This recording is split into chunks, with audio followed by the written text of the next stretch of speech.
Баршаңызға қайырлы күн достар, каналыма қош келдіңіздер. Сіздермен бірге Гаухар. Бүгін сіздермен бірге мясо по-французски дайындаймыз.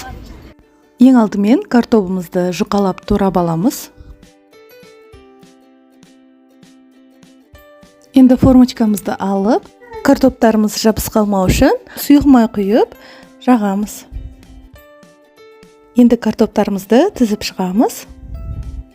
Бір қатар тіздік, енді үстінен тағы 2-3 қатар жасаймын. Дайындаған картоптарымыздың жартысын салдым. Енді аздап тұз қосамыз. Пиязды осылай жұқалап турап аламыз. Келесі картоптардың үстіне тартылған етті жұқалап жайып шығамыз. Еттің үстіне пиязымызды саламыз. Тағы аздап тұз қосамыз. Енді пияздың үстіне қалған картоптарымызды тізіп шығамыз. Мінекей дайын болды. Енді басқа ыдысқа майонезімізді саламыз. 2-3 қасық майонез салдым. Енді үстіне майдалап туралған пиязымызды саламыз. Үстіне жіңішкелеп, теркадан өткізіп, ірімшік қосамыз. Жақсылап араластырамыз. Картоптарымыздың үстіне жағамыз. Үстін фольгамен жауып, 180 градуста 45-50 минут шамасында пісіріп аламыз.